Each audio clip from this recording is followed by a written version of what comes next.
Hey there, welcome to Shadow Archives. Before we begin, take a moment to like this video and subscribe if you enjoy true horror and unsettling stories. My grandmother recently had to move out of her house for a while. She had been getting older and frailer for some time, and eventually she was admitted to the hospital for some serious complications. It became clear that she could not return home to the way things were. Her house had fallen into a state of absolute disarray. My grandparents had lived there for decades, and in their later years, they simply hadn't been capable of cleaning or maintaining it. It wasn't just a little bit messy, it was a wreck. The family decided that we all needed to fly in and help. We needed to clean up the house from top to bottom so that it would be safe and sanitary for her to move back in when she was discharged. When we arrived, the task ahead of us seemed impossible. Every room was filled with clutter, dust, and items that should have been thrown away 30 years ago. It was like walking into a time capsule that had been sealed shut and shaken up. To give you an idea of how long it had been since a deep clean had happened, we found a bottle of Tabasco sauce in the back of a cupboard that had an expiration date from 1972. We laughed about it at first, trying to keep the mood light, but it was a stark reminder of how much time had passed in this house. We spent days sorting through piles of old newspapers, clothes that had been eaten by moths, and trinkets that had lost their meaning. Among all this clutter, buried deep in a pile of forgotten items, we found a picture. It was a framed photograph, clearly very old. It looked like it was from the turn of the 20th century. The subject of the photo was a little girl dressed in very proper, stiff clothes for that time period. She wasn't smiling. She had a serious, almost piercing stare that seemed to follow you. The most unsettling thing about the picture, however, wasn't the girl. It was the frame. The glass on the front of the frame was shattered. It wasn't just cracked. It looked like something had smashed it with significant force. I held the broken picture in my hands and felt a cold shiver run down my spine. I turned to my uncle, who was helping us sort through a box of books nearby, and asked him who the girl was. He paused for a moment, looking at the picture with a strange expression on his face. He told me that the picture had been there when my grandmother bought the house. It wasn't a family relative. It was just an object that belonged to the house, something left behind by previous owners or perhaps the history of the land itself. Throughout the years growing up, I had heard my mom's family mention a name in hushed tones. They would talk about the Quaker. As a kid, I didn't really understand what they meant. In my childish imagination, I always pictured the friendly-looking man on the oatmeal boxes with the white hair and the hat.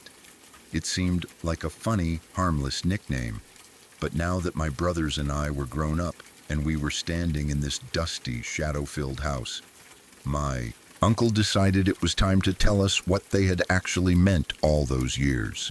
He explained the history of the area. A couple of 100 years ago, long before the suburbs and the paved roads, the Quakers had a strong community in this specific area.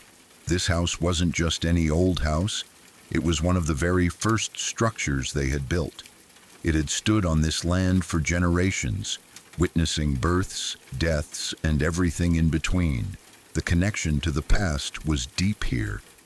My uncle then told me the origin of the picture I was holding. Many years ago, when my uncle was about 18 years old, my grandmother was just starting to show the early signs of mental illness.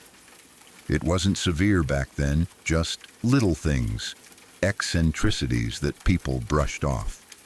One day, she was rummaging around in the attic and found this picture of the little girl. For some reason, that only made sense to her. My grandmother thought the picture was nice. She liked it. Despite the fact that it was a stranger and despite the somewhat creepy vibe of the old photography, she decided to put it on display. She hung it right at the top of the stairs, facing down toward the main hallway. It was a prominent spot, meaning the little girl's eyes were the first thing you saw when you walked up to the second floor. Well, as soon as that picture went up, the atmosphere in the house changed. It was like a switch had been flipped. Shit started going down almost immediately. The house, which had always been old and creaky, suddenly felt alive in a malicious way. My uncle told me a story about one night that he has never forgotten. He was the youngest of the siblings, so by this time, all the other kids had moved out. It was just him and my grandparents. One evening, he came home late. My grandmother was working a night shift at her job, and my grandfather was away, so my uncle had the house to himself. When he walked in, all the lights in the house were turned on. It was bright and welcoming. He locked the door, feeling safe in the well-lit home, and went upstairs to take a shower. He got into the bathroom, turned on the water, and stepped in. While he was in the shower with the water running over his head, every single light in the house went out at once. It wasn't a flicker. It was instant, total darkness. He stood there frozen in the shower stall, his heart hammering in his chest. His first rational thought was that it was a power outage. That happens, right? Storms, blown transformers, these things happen. He turned off the water and grabbed a towel, wrapping it around his waist. He carefully stepped out of the bathroom and looked out the window into the street. What he saw chilled him to the bone. The streetlights were on. The neighbors' porch lights were on. The house across the street had its television glowing blue in the window. It wasn't a neighborhood power outage. It was just his house. With trembling hands, he walked out into the hallway to the light. Switch. He reached out to flick it, thinking maybe a fuse had blown. But when his fingers touched the switch, he realized the truth. The switch was in the off position. He froze. He ran down the stairs in the dark, bumping into the wall, and checked the switch in the living room. It was physically flicked down. He checked the kitchen. Flicked down. The lights hadn't just gone out because of electricity. They had been flicked off simultaneously. Someone or something had to have physically moved those switches at the exact same moment. He lost his shit. He didn't even bother to get fully dressed. He grabbed his keys and ran out of the house as fast as he could. He slept at a friend's house that night, terrified, and waited until the morning when he knew my grandmother would be back from her job before he dared to step foot inside again. Because he was alone that night, nobody could corroborate his story. His siblings teased him, telling him he was imagining things or that he was just trying to scare them. That skepticism lasted until one day when his brother, my other uncle, came to visit the house. They were sitting in the living room just hanging out and talking. The house was quiet. Suddenly they heard a massive smash. It sounded like glass exploding. It came from the direction of the stairs. Both of them jumped up and ran to the hallway. There, lying at the foot of the stairs, was the picture of the baby girl. It was face down and the glass was shattered. Here is the thing that made no sense to them. They had not heard the picture fall. The picture was hanging at the very top of the staircase. If it had fallen off the hook, it would have hit the first step, then tumbled down the second, the third, bouncing and banging its way down to the bottom. It would have made a loud clatter of wood against wood for several seconds. But they heard nothing. Absolute silence, followed by a single loud smash at the bottom. It was as if the picture had been carried down and thrown, or flung from the top to land directly at the bottom, without touching a single step on the way down. They picked it up to examine it. The glass wasn't just broken, it was shattered in a starburst pattern right in the center. It looked exactly as if someone had punched it from the inside out, or punched it hard right in the face of the girl. That was the moment the rest of the family started to believe. You have to understand something about my family to really grasp how weird this is. My mom's whole family is incredibly educated. They are university graduates, people of science and logic. My uncle, the one who told me the story about the lights, is a university professor. He is a man who deals in facts and evidence. He thinks religion is bullshit. He is a staunch atheist and is probably the least spiritual person you will ever meet in your life. He doesn't believe in crystals, he doesn't believe in karma, and he certainly doesn't believe in fairy tales. Yet, despite all of that, he and his entire family swear on their lives that the ghost of a Quaker is in that house. They don't joke about it. To them, it is just a fact of life, like gravity or taxes. The haunting didn't stop back then. It continues to this day. My aunt now lives in the house to take care of my grandma, since my grandma can barely walk anymore and needs constant assistance. My aunt tells us stories that make my skin crawl. She says she hears footsteps running around the house all the time. These aren't the slow, shuffling steps of my grandmother. These are fast, heavy footsteps, like someone running with purpose. Sometimes she will be sitting in the kitchen or the living room, and she will hear the steps coming down the hallway. They sound like they are coming right towards her. She braces herself, waiting for someone to run into the room, but nobody appears. Instead, she hears the ghost run right around her, the sound moving through the air past her chair, and then the footsteps disappear into the walls. It is a terrifying experience to hear the physical sound of a person running next to you when you know you are the only one in the room capable of walking. I had to stay in this house for a weekend during the big cleanup. The house was so full of junk that there were no spare beds available, so I had to sleep on the floor in the living room. My job for the weekend was to help clean out the attic, the very place where the picture was found and where the activity seemed to be centered. I spent hours up there, breathing in the stale, old air, sorting through boxes of forgotten memories. I tried to keep my head down and focus on the work. I told myself that the stories were just stories, exaggerated over time.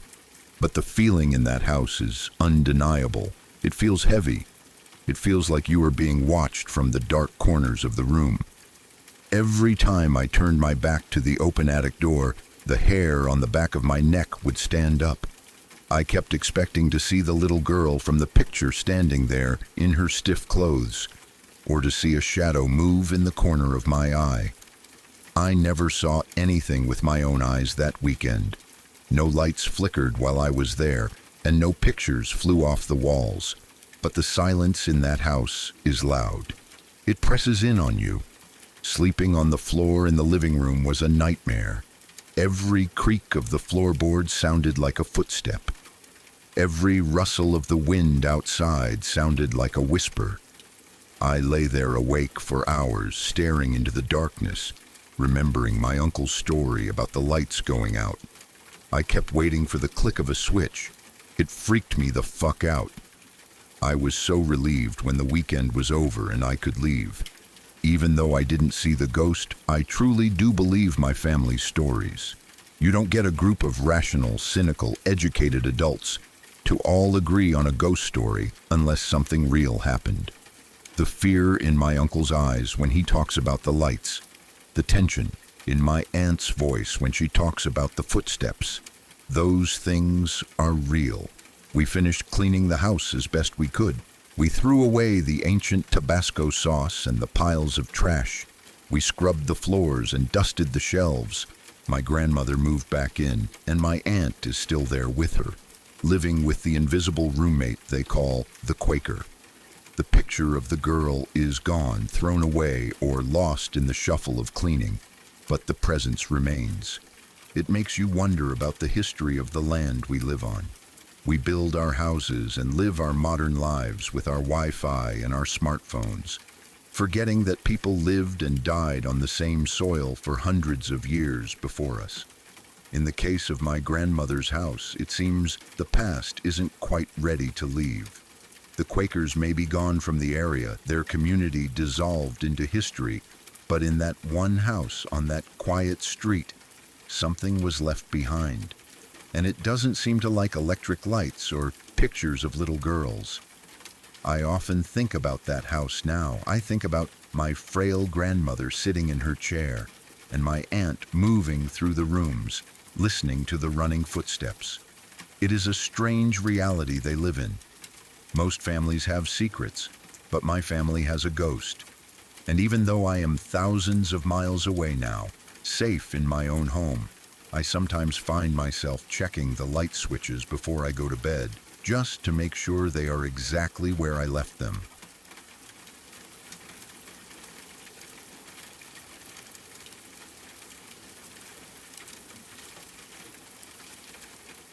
My great-grandmother was, without a doubt, one of the most unforgettable people I have ever had the privilege of knowing.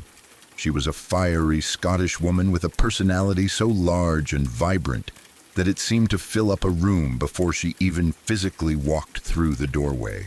She had a way about her that demanded attention, not because she asked for it, but because she simply radiated life. She swore like a sailor when she was frustrated, using colorful words that would make anyone else blush, but coming from her, they just sounded right. She laughed with a deep, hearty sound, as if she knew a secret joke that the rest of the world hadn't quite figured out yet. She also had a reputation in our family for playing funny jokes. These were not mean-spirited tricks, but they were wickedly clever and unbelievably funny.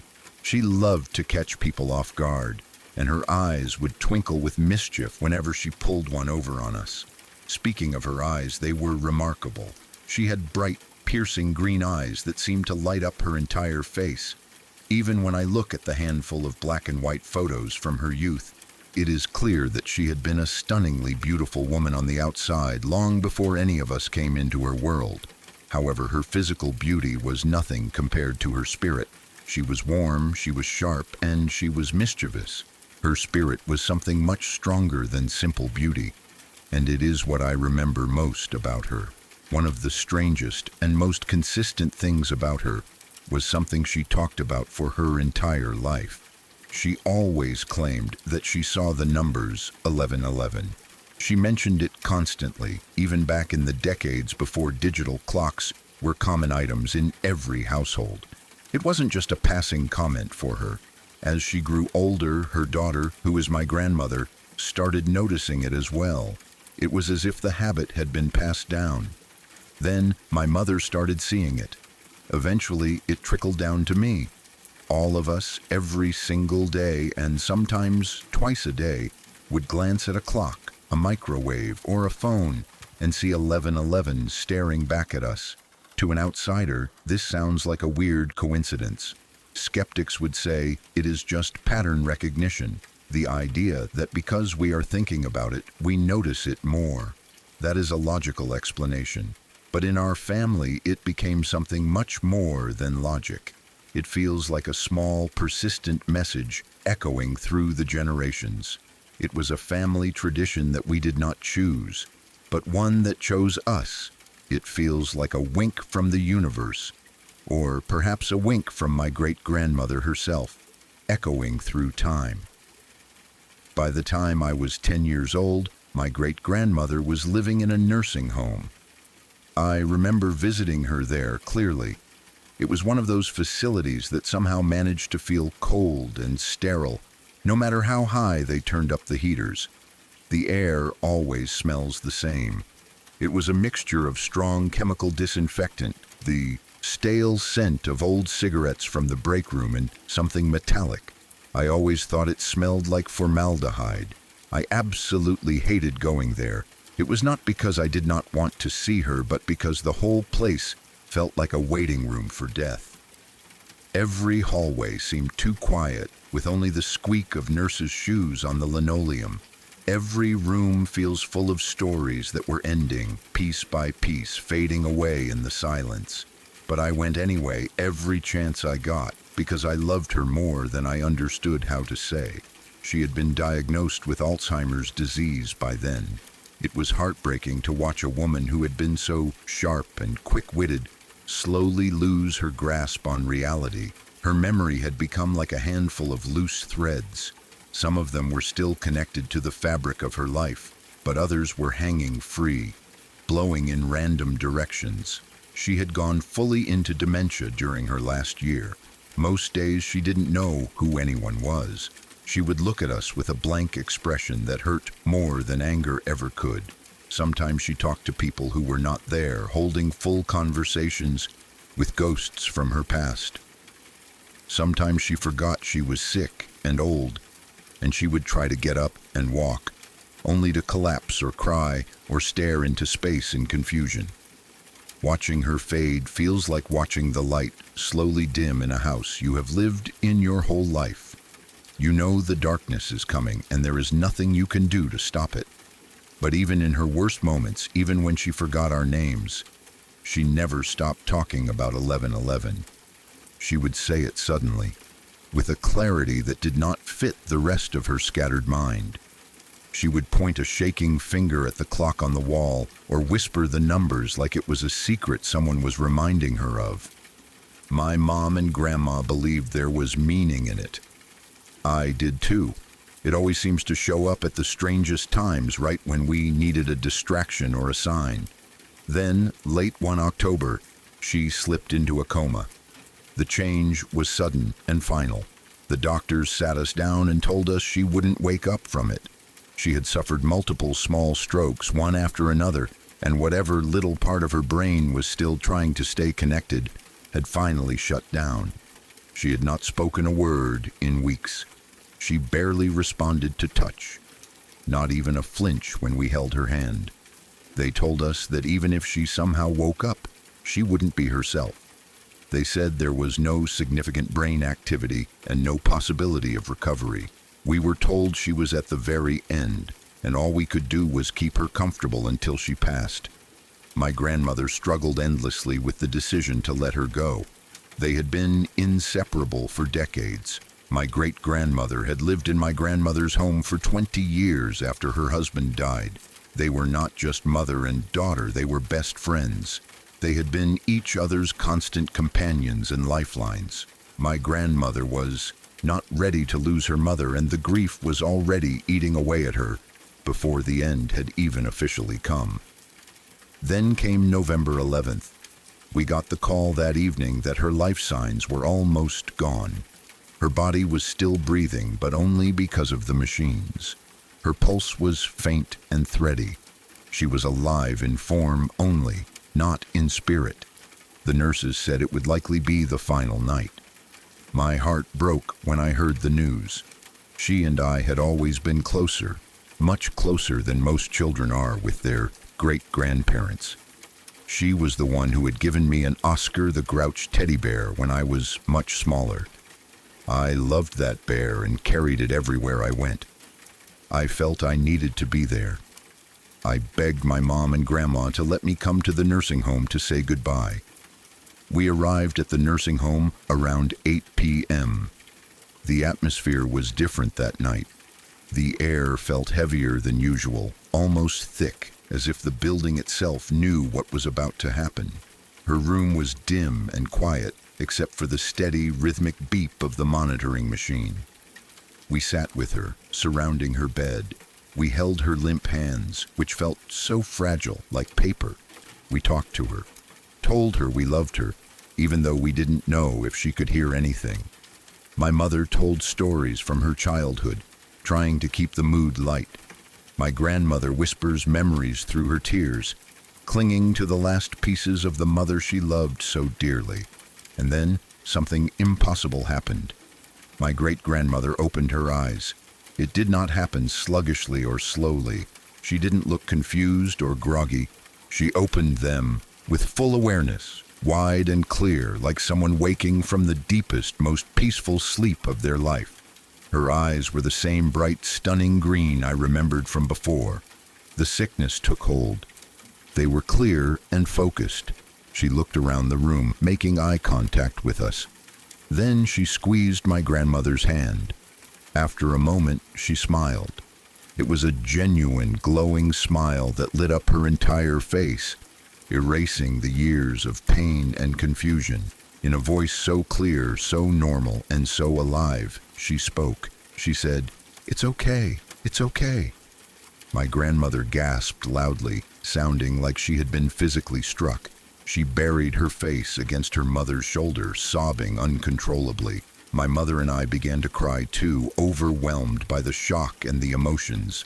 I held her other hand so tightly I thought I might break her fragile fingers, but she did not pull away.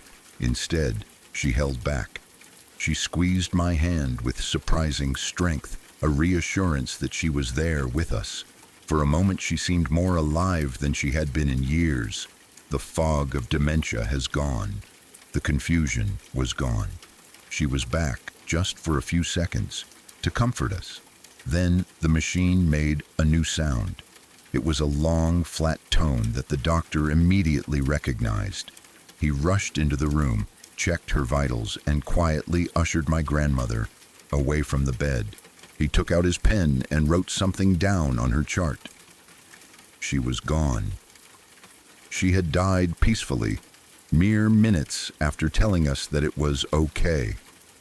The room fell into a heavy silence, broken only by our sniffling. The doctor looked at his watch to record her time of death.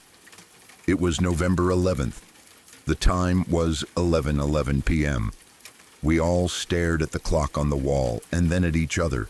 We were unable to breathe for a moment. It didn't feel like fear. It wasn't scary. It feels like awe. It felt like someone had turned the entire room sacred for a moment. It was the most perfect, impossible timing. I still get chills thinking about it, even decades later. It was the ultimate confirmation of the sign she had seen her whole life. But my great-grandmother wasn't quite done yet. Her daughter, who was my great-aunt, had always mocked the 11:11 phenomenon. She was a skeptic through and through. She called it nonsense, superstition, and garbage. She would roll her eyes every time the subject came up at family dinners. She thought we were all being ridiculous for assigning meaning to a number on a clock. The weekend after my great-grandmother's passing, we held her wake at a local funeral home. It was a bleak, stormy autumn day. There was cold rain pouring down. The trees were leafless and skeletal, and it was the kind of weather that sinks into your bones and makes you shiver. The wake was in the morning, and the funeral was scheduled for the afternoon. The room felt heavy with grief, damp wool coats and the smell of lilies. I stood next to her open casket, crying quietly. I was clutching the same Oscar the Grouch teddy bear she had given me years ago, thanks to its comfort. Later, I went to speak with my great-aunt and great-uncle, who were standing near the back of the room. My mother and grandmother joined us, and they began to retell the story of her final moments. They talked about how she woke up, what she said, and the exact time she passed. My great-aunt listened with her usual skeptical expression, her lips curled into a long sneer of disbelief. She clearly did not believe a word of it, or she thought we were exaggerating. Then the power went out. Everything went dark. The lights in the funeral home died instantly. The music stopped. The hum of the ventilation system cut out. The room was pitch black. The room full of mourners gasped quietly. For a second, the only sound was the storm raging outside, the rain lashing against the windows. Instinctively, I looked down at my wrist. I was wearing a Timex watch with an indiglow light. I pressed the blue light button to see in the dark. The numbers lit up in a soft blue glow. 11:11. I held my wrist up in the darkness and showed my great-aunt. The blue light illuminates her face. For the first time in my life, I saw the disbelief wash off her face.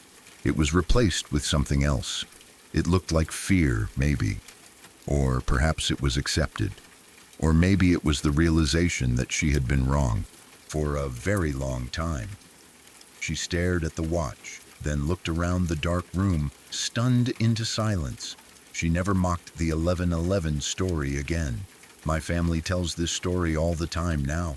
It brings a strange comfort to the older generations. It feels like some invisible thread connects us all through time. It feels like my great-grandmother found a way to reach across the divide between life and death to say goodbye in her own mischievous, chaotic style. She wanted to make sure we knew she was still there, and she wanted to have the last laugh with the skeptics. For me, it still creeps me out a little bit, but it creeps me out in a beautiful way. It is a chilling feeling, but also a warm one. It serves as a reminder that some people leave behind echoes that don't fade quietly. Their energy is too big to just disappear. As wild as this sounds and as unbelievable as it reads, every last word of this story is true. Writing it all down now feels like reliving it. It feels like I am standing in that nursing home again, hearing her voice one last time, telling us that it is okay. It feels like I am standing in the dark funeral home, seeing the blue light of the watch. It is a memory I will carry forever.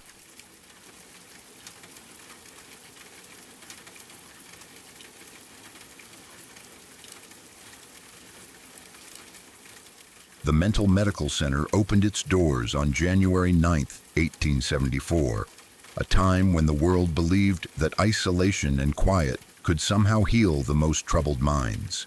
Back then, it wasn't called the Ridges. It went by a harsher, colder name, the Athens Lunatic Asylum. It took more than 6 years to build the massive structure, and people said the location was chosen because the rolling hills and peaceful farmland would provide a calming environment for the criminally insane and those suffering from mental illness. For families who could no longer care for a disturbed relative, it seemed like a sanctuary. For the court system, it seemed like a solution. Most of the original patients were admitted, either by court orders or by their own loved ones. Many families didn't know what to do with someone suffering from severe mental illness in an era where treatment was still primitive, so they turned them over to the asylum. At the same time, institutions like this often received money for each patient admitted, which gave them an incentive to take in more people than they could realistically care for. In many cases, they accepted anyone families wanted to get rid of. Elderly parents who could no longer care for themselves, rebellious teenagers, disabled children, even people who simply didn't fit the expectations of society. At first, everyone in the surrounding community believed the Ridges was a peaceful haven. Despite the number of disturbed individuals living inside its walls, the grounds were serene and beautiful. Patients were seen walking among gardens and fountains. Families visited and had picnics on the lawns. The architecture was grand and inviting rather than cold or prison-like. Doctors promised humane treatment, rest, and rehabilitation, but that image was short-lived. As decades passed, the Ridges became hopelessly overcrowded, and the gentle atmosphere disappeared. The staff became overwhelmed. Resources ran thin, and slowly, brutality replaced care. Treatment methods grew harsher. Ice water baths were used regularly, not as therapy but as punishment or desperate attempts to reset violent patients. Electroshock therapy became routine, sometimes used on dozens of patients a day. Lobotomies, surgical procedures that severed connections in the brain, were performed with disturbing frequency. Many who entered the asylum with mild symptoms left as shadows of themselves, if they left at all. People were admitted for reasons that would be unthinkable now. Elderly parents who became forgetful were dropped off by impatient children. Women suffering from postpartum depression were labeled hysterical. Teenagers who questioned authority or acted rebelliously could be legally committed. Society used the asylum as a dumping ground, a place to hide the parts of life families didn't want to deal with. As cruelty grew inside, strange stories began circulating outside. The Ridges earned a reputation not just for mistreatment, but for unexplained events, echoes of footsteps in empty hallways, sudden cold spots where no draft existed, voices where no one stood. And then came the story of Margaret Schilling. On December 1st, 1978, Margaret, a patient with a kind but troubled mind, went missing. Some say she wandered off during recreation time. Others say she was playing hide and seek with the nurses, who became distracted and simply forgot to look for her. Whatever the truth, Margaret vanished somewhere within the maze of the asylum. For weeks, nobody found her. The staff assumed she had slipped away or perhaps been taken to another wing. The asylum was large and disorganized, with locked sections, unused rooms, and storage areas no one visited regularly. Winter began settling in. Snow came. Margaret remained missing. More than a month later, on January 12, 1979, a maintenance worker discovered her body. The room she was found in had been locked for some time. No one used it. No one checked it. Margaret had been there alone for weeks, her life slowly fading with no one hearing her calls or noticing her absence. She died quietly, unnoticed by the staff sworn to care for her. But it wasn't her death that terrified people. It was the imprint she left behind. When her body was removed, a perfect outline remained on the floor, an eerie silhouette of her hair, her dress, even the folds of her clothing. Some claimed her body decomposed in such a way that a chemical reaction with sunlight caused the stain. Others said the heat of decay bonded into the floor permanently, but none of those explanations made sense, because the stain never faded. It was scrubbed, it was bleached, it was cleaned dozens of times over the years, but every time the shape returned, the soft outline of a woman lying on her side, forever preserving the moment she died alone. Many believed Margaret still haunted the abandoned rooms of the asylum. Workers reported hearing footsteps near the space where she was found. Some said they heard crying. Others swore they saw a shadow that matched her silhouette move across the wall when no one else was in the building. And Margaret wasn't the only ghost rumored to linger. The asylum grounds included a cemetery, a field where hundreds of former patients were buried. Because many had been committed by the courts, they had no families left to claim them. There was no one to pay for funerals or headstones. They were buried in simple graves, marked only by small numbered plaques, rows upon rows of anonymous dead. In one section, the arrangement of the graves formed a circle, perfectly shaped, perfectly aligned. People claimed this circle was used for witchcraft or rituals. Some insisted it was a gathering point for spirits. Others said the ground itself felt wrong, like something had seeped into it from decades of suffering. Visitors reported feeling watched as they walked through the cemetery. Some said they heard whispers. Others felt cold patches even in warm weather. A few claimed to see figures standing among the numbered markers, figures that faded when approached. The ridges became a place where history and haunting overlapped. The beauty of the grounds only made the darkness feel stronger, like a contrast that refused to fade. Even after the asylum shut down, the stories continued. People wandered into abandoned wings and heard doors slam behind them. Security workers reported seeing shadows moving in rooms where no one had been for years. Some described a pressure in the air, a heaviness that made it difficult to breathe or think clearly. Those who had worked in the asylum before it closed said the building itself seemed alive. They heard footsteps in locked hallways. They felt someone brushing past them in empty rooms.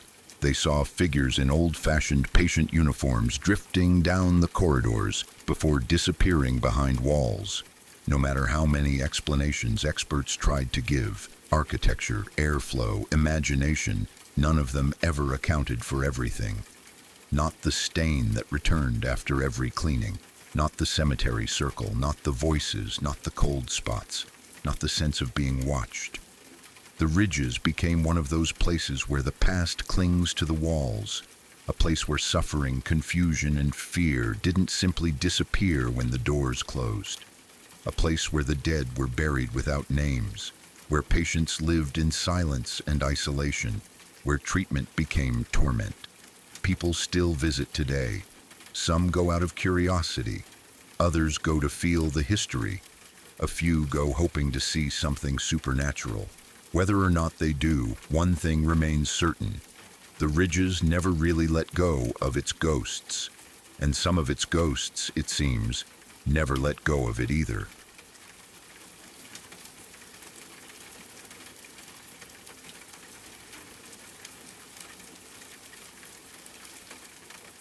This story reminds me of a very strange and unsettling experience that was related to me by a friend of mine. For the sake of his privacy, I will call him Alan. To understand the gravity of this story, you first have to understand the kind of person Alan is. He is one of those guys who is brilliant, almost to a fault.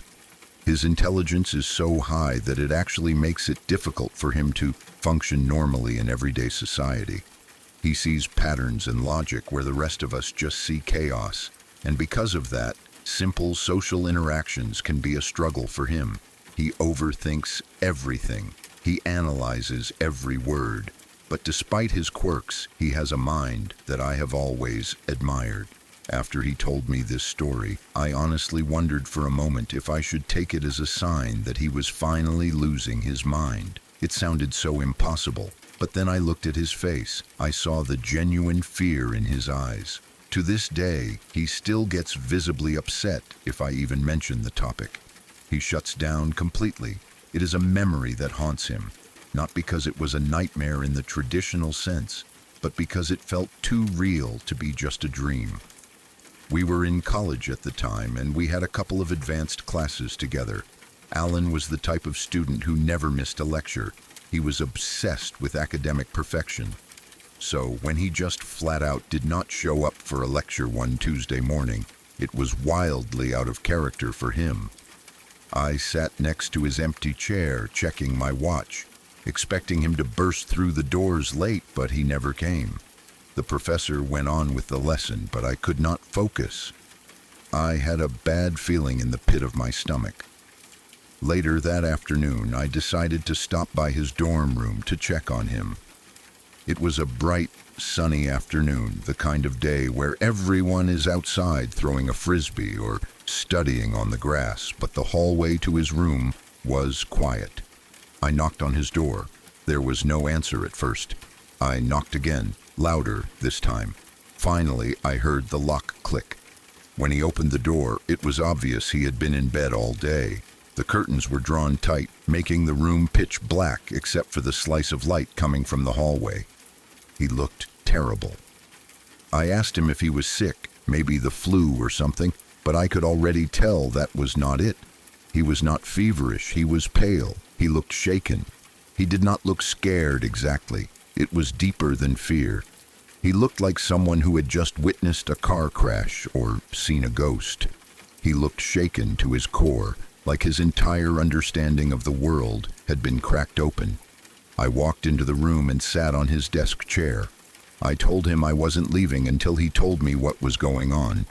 After some prodding and a long, heavy silence, he finally sat up on the edge of his bed and started telling me this story. He told me that he had woken up that morning and just lay there for hours, staring at the ceiling, thinking about what had happened in his sleep. He couldn't move. He couldn't process it. The backstory started a few weeks prior. Alan told me that he had been reading the autobiography of Richard Feynman, the famous physicist. There is a section in the book where Feynman talks about lucid dreaming.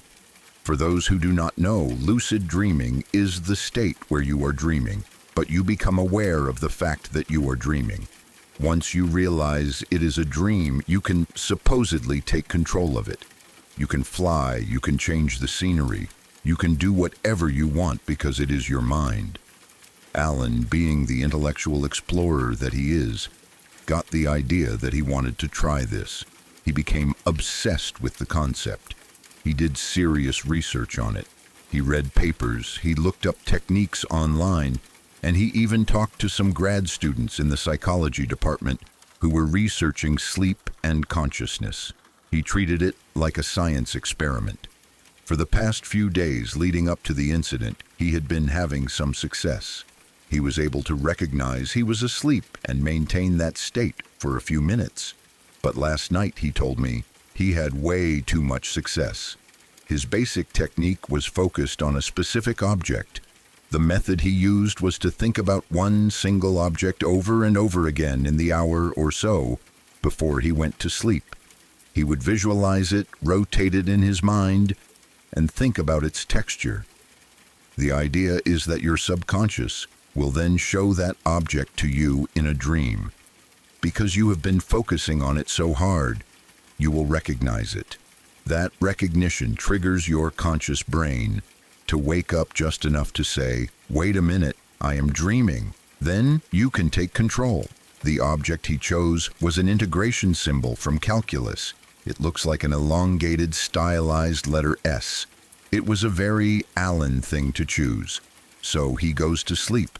He enters the dream state. Suddenly he sees the integration symbol floating in front of him. It works. He recognizes it. He realizes he is asleep. He takes control. His dream starts with a rush of wind. He finds himself standing at the very top of the Great Dome. It is the most iconic building on our campus, a massive architectural feat. In real life, you cannot stand on top of it. But in the dream, he was balanced right on the apex, looking down at the campus. It felt vivid. He could feel the cold wind on his face. He could see the details of the stone. Then he decides to move. He falls through the top of the dome. He does not break through it. He just passes through the solid material like a ghost. He floats down into room 10250. This is an enormous lecture hall on our campus. It is a place every student knows and fears because it is best known for the horrific, high-pressure tests people endure within those walls. He is hovering above the rows of seats. Below him, a test is going on. It is dead silent. Hundreds of students are bent over their desks, scribbling away frantically. The tension in the room is palpable. Alan decides to have some fun with it. After all, that was kind of the point of learning how to lucid dream to begin with. He wanted to be a god in his own universe. He wanted to break the rules.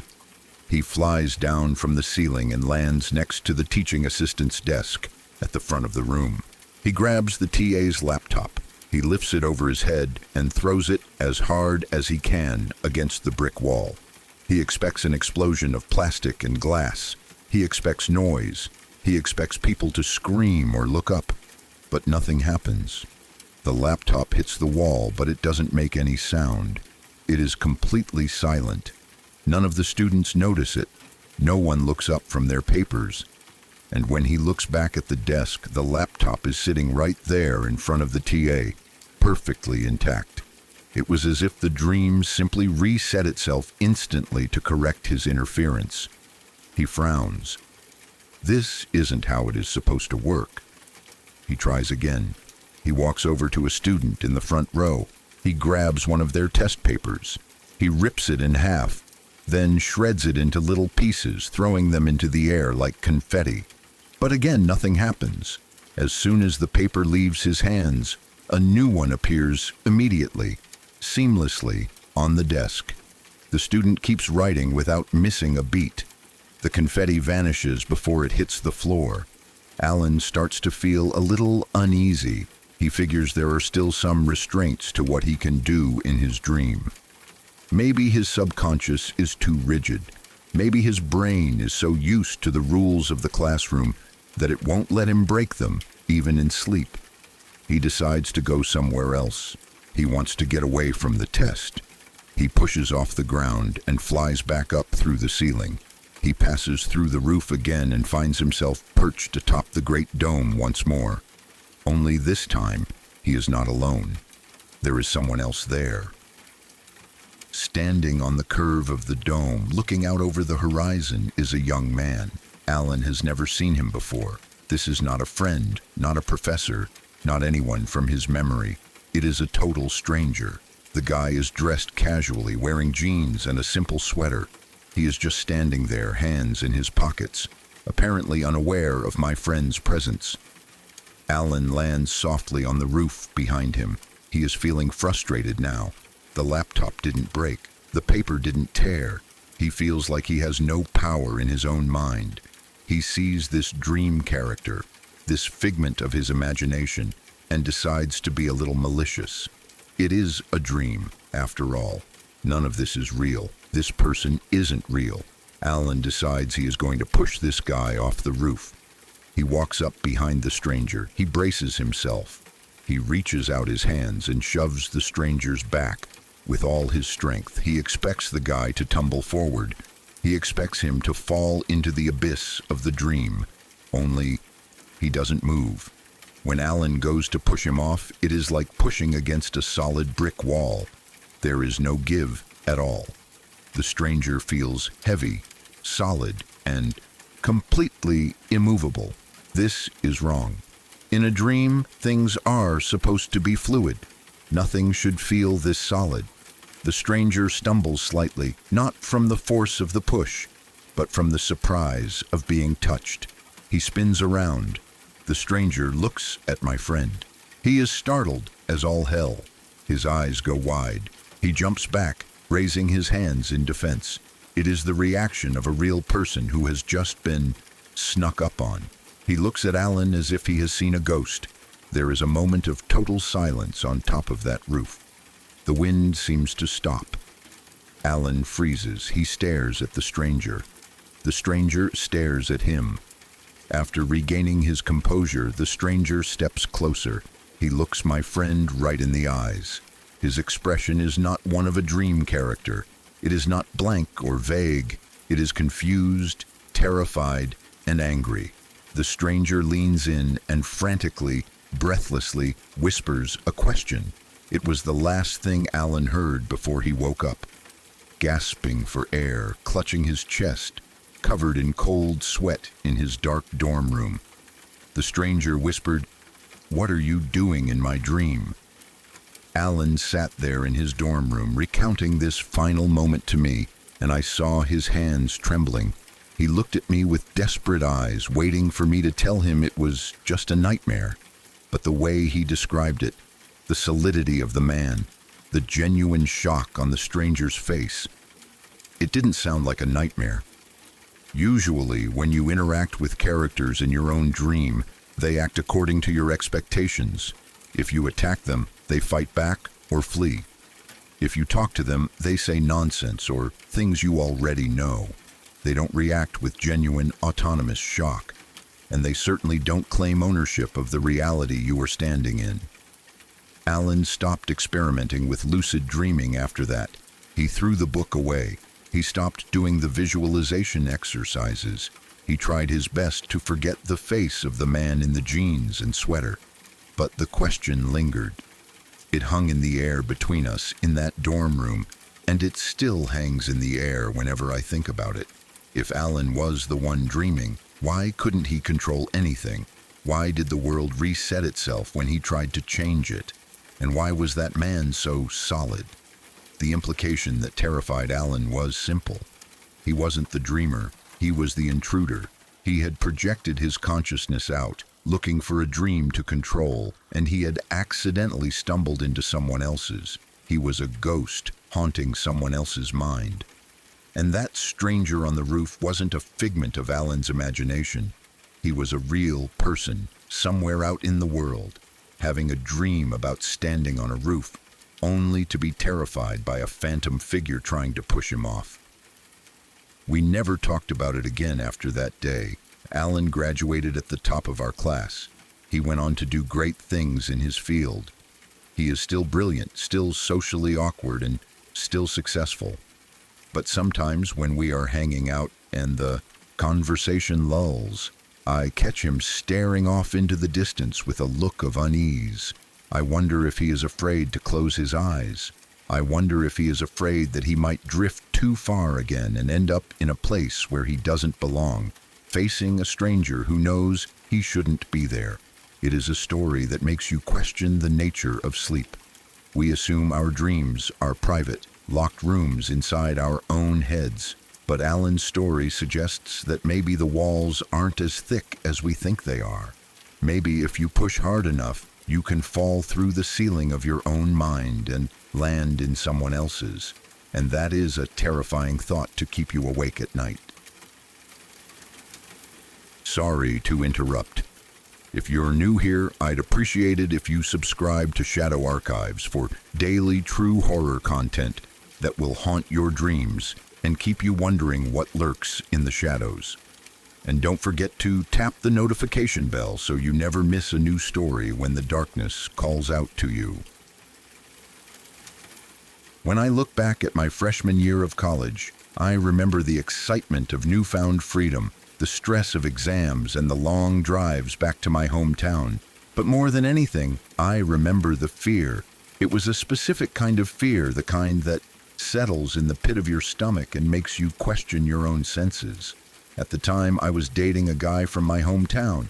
He lived about 45 minutes away from my university campus, so I spent a lot of my weekends driving back and forth to see him. He still lived with his father and their family dog in a house that felt comfortable and familiar during the day, but transformed into something entirely different once the sun went down. This boyfriend of mine was not like other people I knew. He was used to the strange and the unexplained. He had already shared some pretty unsettling stories with me about things he had experienced growing up. He talked about sleep paralysis often, describing the sensation of being held down by invisible weights, while shadows moved in the corners of his vision. Being a skeptic, I usually brushed these stories off. I tried to find logical explanations for everything. I told him it was just his brain playing tricks on him, or that it was just the result of stress and exhaustion. I did not believe in ghosts, I did not believe in demons, and I certainly did not believe that houses could be haunted. I was firmly grounded in reality, or at least I thought I was. But as I spent more time at his house, my skepticism began to chip away, piece by piece, until I was left with experiences I simply could not explain away. One particular night stands out in my memory with crystal clarity. It was a weekend, and we were staying at his dad's house. The house was quiet. His father was asleep in his room, and the world outside was dark and still. We were in his bedroom, sound asleep, lost in the heavy, dreamless slumber of young adults. Suddenly, a noise cut through the silence. It wasn't a subtle noise, it was loud, distinct, and unmistakable.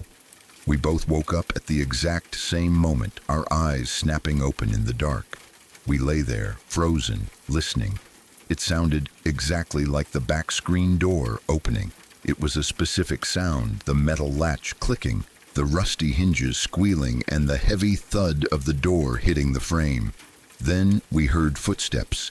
They were heavy, deliberate steps, moving across the floor downstairs. It sounded like someone had just walked right into the house. Beside the bed, the family dog went absolutely mad. This was a dog that was usually calm and friendly, but in that moment, he transformed.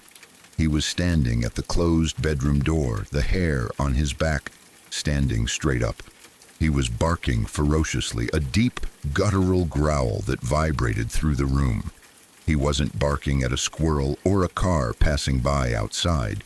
He was barking at something on the other side of that door. My heart was hammering against my ribs so hard I thought it might burst. My first thought was not ghosts. It was intruders. I was convinced someone had broken in.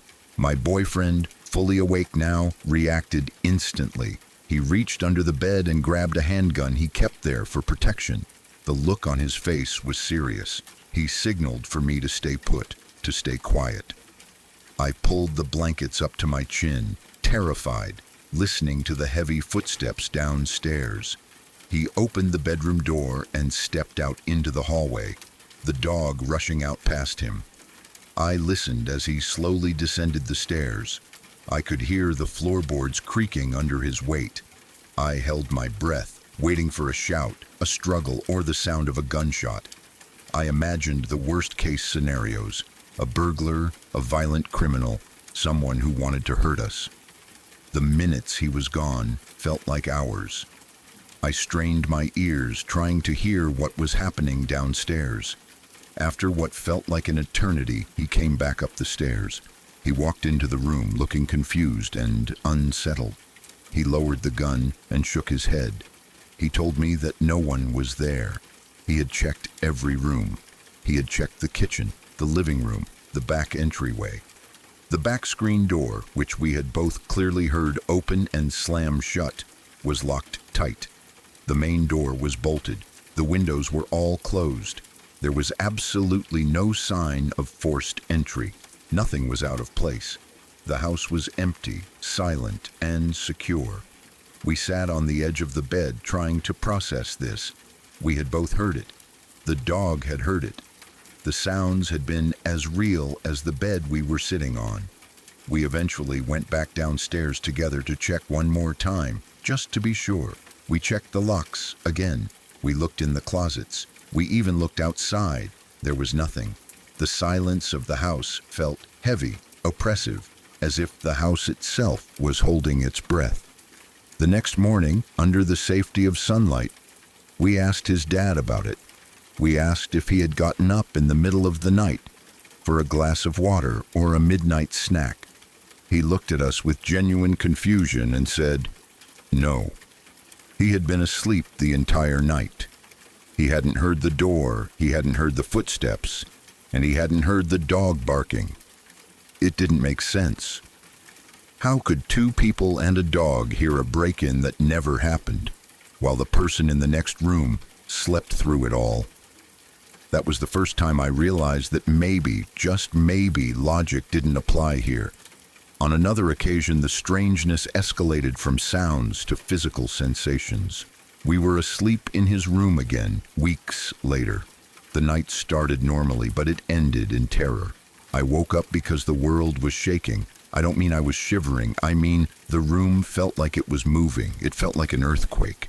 I have never been in a major earthquake, but this is exactly what I imagine it feels like.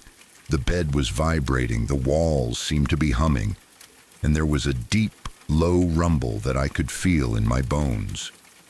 I sat up, clutching the sheets. My boyfriend woke up at the same time, looking around wildly. We looked at each other, totally petrified. We were both fully awake, and we were both feeling the tremors. The dog, once again, was the first to react. He was at the bedroom door, barking and growling, but this time his growl was lower, more fearful. He wasn't just aggressive, he was scared. We looked towards the bedroom door, which was slightly ajar. What I saw next is something I will never forget. Usually, the hallway light outside his room was a standard soft yellow bulb. But that night, there was a light coming from under the door and through the crack, and it was green. It wasn't a natural green, like the leaves of a tree. It was a sickly, neon green, like a dim party light or a chemical glow. It washed into the room, casting long, eerie shadows across the floor. The shaking continued. The dog growled at the green light. My rational mind tried to fire up, tried to find an explanation, but it failed. We live in Kansas. While there are some minor fault lines in the area, earthquakes are incredibly rare and certainly not strong enough to feel like this. And even if it was an earthquake, why was the light green? Why was the dog acting like there was a predator in the hall? I was paralyzed with fear.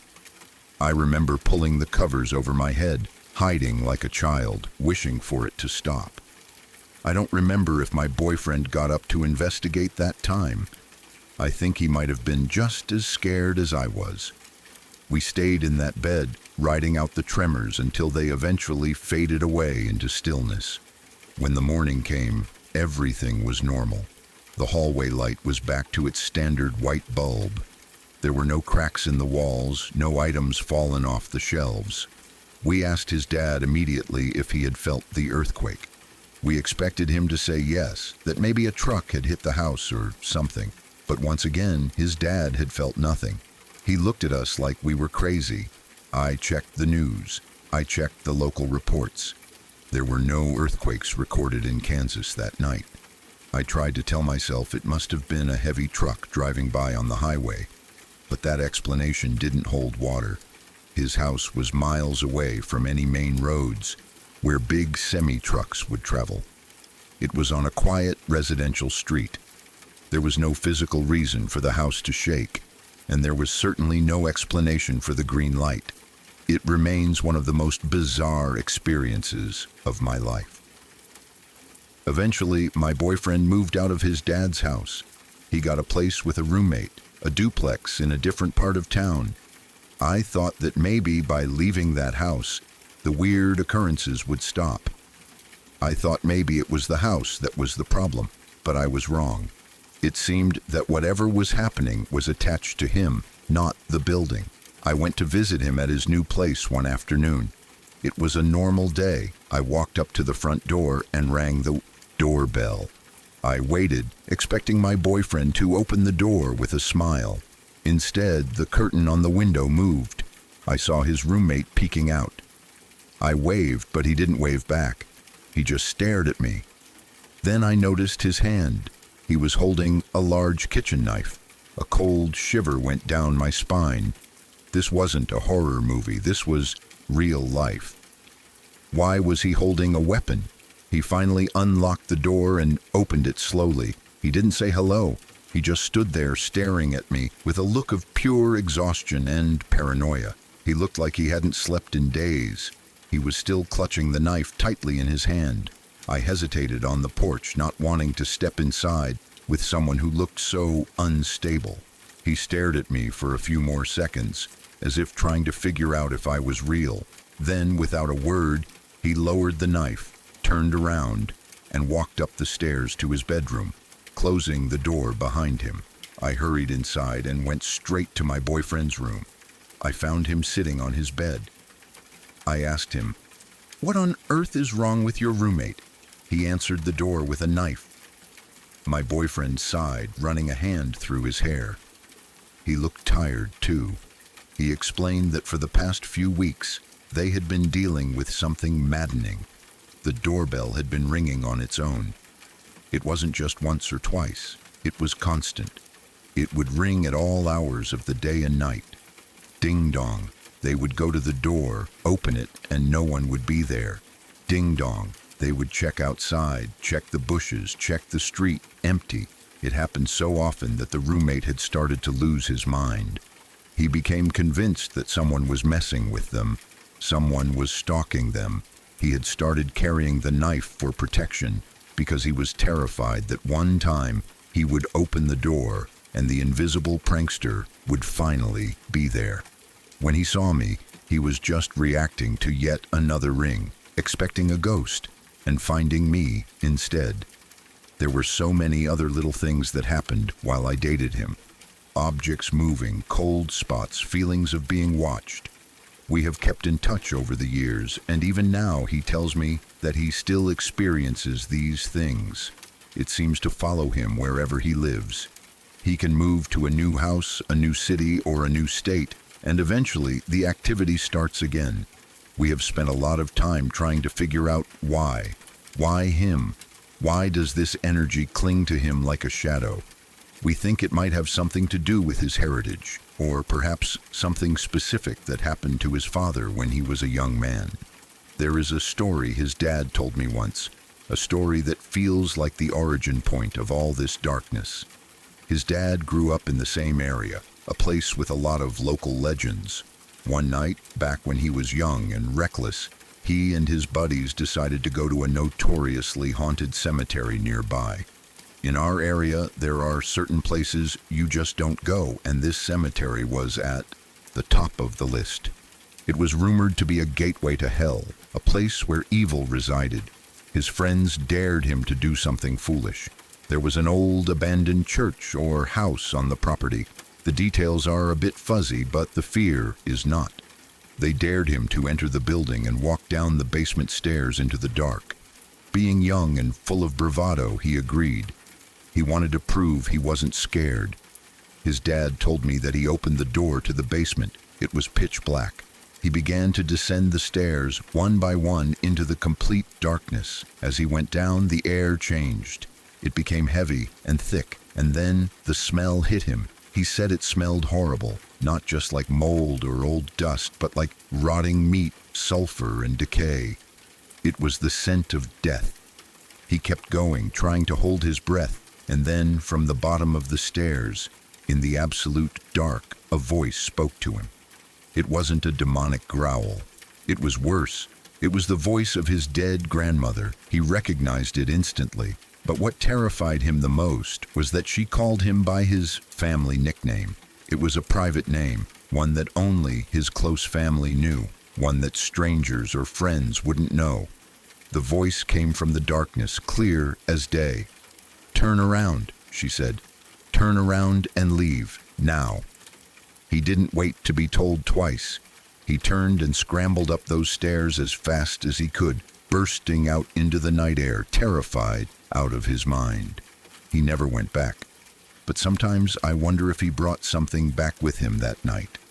I wonder if by entering that space, by descending into that darkness, he opened a door that never fully closed. Maybe something attached itself to his family line, passing from father to son, a quiet, haunting legacy that manifests as footsteps in the night, green lights under the door, and a doorbell that never stops ringing. I am not with him anymore, and I live a much quieter life now. I don't hear footsteps when I'm alone, and my bed doesn't shake. But whenever I think of those years, I get a chill. I know what I heard. I know what I saw. And I know that there are things in this world that defy explanation, things that linger in the shadows, waiting for someone to notice them.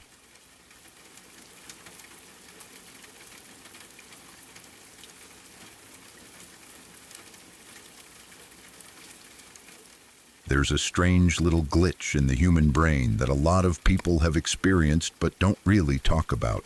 You're walking through a crowd or scrolling on your phone or drifting near sleep, and suddenly you hear your name. Clear as day. It sounds like someone is calling you from just behind your shoulder or across the room. You turn, expecting to see someone, but there's no one there, just noise or silence. Years later, I learned there's an actual term for this kind of thing. It's been studied. It's not magic. It's something the brain does when it tries to find patterns in chaos. That's what they say anyway. But no fancy explanation changes what it became for me, or what it cost me. For most people, it's just a weird glitch. For me, it's the day my life split into before and after. My parents were never big on technology. They weren't clueless, just resistant. They used their phones for calls and maybe a few photos. They hated updates, passwords, notifications. They didn't trust anything that kept changing every few months. But they loved me, and in the end, that love kept nudging them to keep up. At least a little. It really started when our internet got upgraded properly for the first time. We'd had slow, spotty Wi-Fi for years, the kind where streaming anything meant constant buffering and everyone yelling at the router. But one day a tech from the provider came over, installed a new router and fiber connection, and suddenly our house was swimming in fast internet. My parents didn't care about that. They still used their phones the same way. But for me, it was an entire world opening. I had my own room, my own second-hand laptop, and my own Spotify account. For my birthday, I got a cheap pair of wireless over-ear headphones. Definitely not AirPods Max or anything fancy, just an off-brand pair ordered from Amazon during a sale. They weren't perfect, but they worked, and that was all I needed. Music was a way out of my head. At the time, I wasn't into pop like most people around me. I could enjoy it, sure, but what really grabbed me was orchestral music, film scores, big cinematic soundtracks that felt like entire worlds unfolding inside my ears. Music from epic movies, emotional drama films, video game scores, anything with strings that swelled and brass that crashed like waves. It made my everyday life feel less ordinary. We weren't rich. We weren't desperate either. But money was always tight enough that I knew better than to ask for things casually. When I wanted something, I tried to earn it. That's how I ended up with my first job, delivering flyers. It wasn't glamorous. I wasn't delivering food or packages like most people my age did. I walked from house to house, stuffing folded ads into mailboxes or slotting them between door handles. It was boring, repetitive work, but it paid just enough to keep my little habits going. Music subscriptions, the occasional game, some snacks. I'd load up a playlist of soundtracks on Spotify, connect my headphones, step outside, and start walking. After a while, it got almost meditative. The music would rise, and the physical world around me would fade into the background. The ache in my legs from walking all day, the sweat on my back, the sting of cold air in winter or the sting of sun in summer, it all blurred under the weight of the sound swirling through my head. Violins climbed higher, drums pulsed beneath everything, choirs hummed under the surface like distant ghosts. But there was something else that kept happening, a crack in the spell. I would be lost in the music halfway through a long street, flyers tucked under my arm, when suddenly I'd hear my name. Not through the headphones, not like lyrics, but like someone standing beside me calling out, sharp, clear, urgent. I'd stop walking, hit pause, turn around. No one, just empty sidewalk, a parked car, a bird on a wire, maybe a passing truck a block away. I'd stand there for a few seconds, feeling stupid, then shake it off and hit play again. At first, I thought maybe someone really had called me and I just couldn't spot them. Or maybe the music had some sound buried in the mix that my brain was twisting into my name. People hear patterns where there aren't any all the time. I tried to be logical about it, but then it kept happening. Sometimes I would hear it in the middle of a huge orchestral swell, like my name was hidden between a burst of trumpets and crashing cymbals. Sometimes it came in the applause at the end of a track, like someone in the crowd called out. Sometimes it slipped in just before a song ended, never at the same timestamp twice. I updated my playlists constantly. I was always discovering new composers, new movie scores, new atmospheres. So I couldn't map the moment. It never came at a part I remembered clearly later. It just felt random. Weeks would go by with nothing. Then, suddenly, my name would fall out of nowhere again. So real, I would instinctively yank off my headphones and spin around. And every time, there would be nothing but the ordinary world, carrying on without me. I started to feel uneasy about it. I kept telling myself it was nothing, but my stomach tightened a little whenever it happened. I never told my parents. They would tell me to stop overthinking things. I never told my friends. They'd either laugh or worry about me, and I didn't want either reaction. So I carried it around in silence, this small, growing dread that something wasn't right. Then there was that day. It was one of those afternoons where the air feels too bright, like the sun is trying to wear you down. I had been out delivering flyers for hours. Sweat clung to my shirt, my legs felt heavier with each block, and my head buzzed with the remnants of too many thoughts. I finally made it back to our street, the stack of flyers mostly gone, my water bottle almost empty. My mom and my little sister were outside near the driveway. My sister was 6, small and full of endless energy, with this habit of turning everything into a game. That day they were washing the car together. My mom was doing the actual work while my sister splashed around with the hose, laughing and shrieking whenever water bounced back and hit her.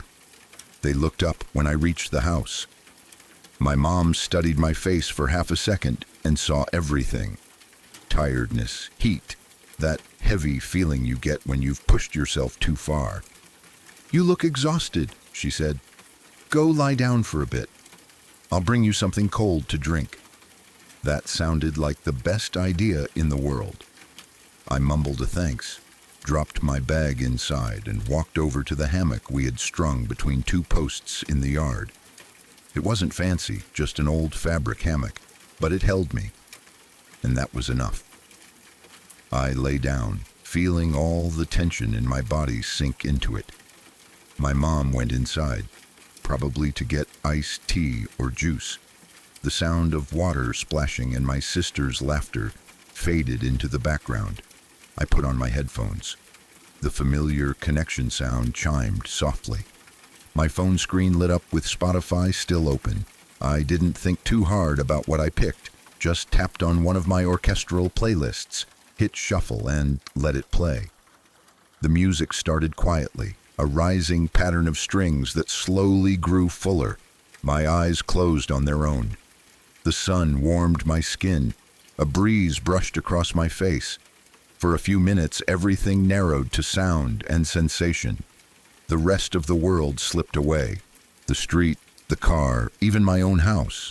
I floated just under the surface of sleep. Not fully gone, but not fully here either. Then I heard my name.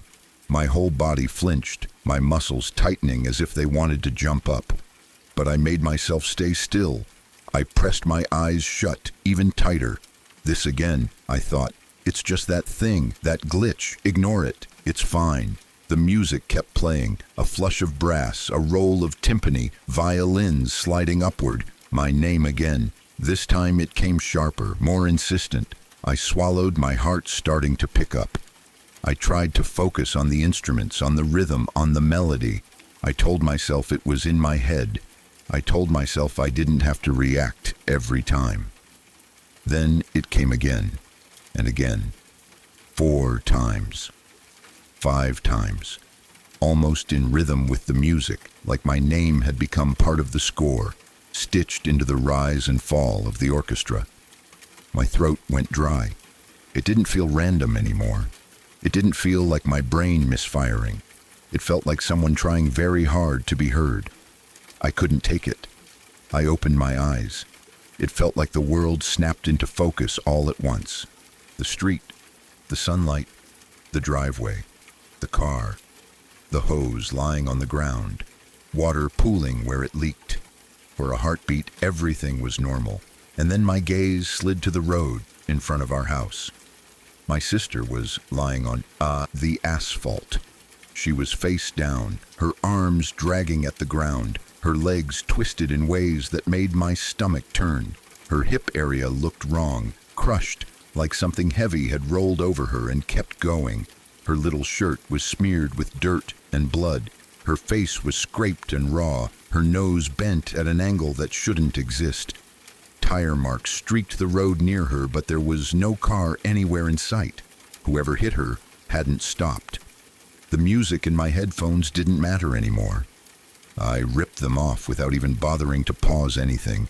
They fell somewhere behind me, dangling from the hammock, or dropped into the grass. I was already on my feet, already running. As I got closer, the sound that broke through everything wasn't the music, wasn't the wind, wasn't any distant traffic. It was her. She was calling my name. Her voice was thin and broken and shaking, but it was still hers. She cried out for me over and over, throwing in our mother's name between sobs. Pure desperation woven into every sound. She tried to pull herself off the road with her arms because her legs wouldn't work anymore. The skin on her palms was scraped where she dragged herself across the asphalt. I dropped to my knees beside her, my heart slamming so hard it felt like my chest would crack. I didn't know what to do. I had no training, no plan. I wanted to pick her up, but I was terrified I'd make things worse. I wanted to scream for my mother, but my throat locked up. My hands hovered uselessly over her, shaking, searching for somewhere to touch that wasn't broken or bleeding. "I'm here," I said, my voice coming out in a rush. I'm here, it's okay. It wasn't okay. We both knew that. My mother appeared a few seconds later, dropping whatever she'd been holding inside. She screamed when she saw my sister. Everything after that became a blur of movement and noise. My mother shouting, someone calling emergency services, neighbors coming out of their homes, sirens in the distance that felt too far away, too slow. I remember holding my sister's hand, or at least trying to. I remember her fingers squeezing mine weakly. I remember the way her eyes darted everywhere, unfocused, panicked.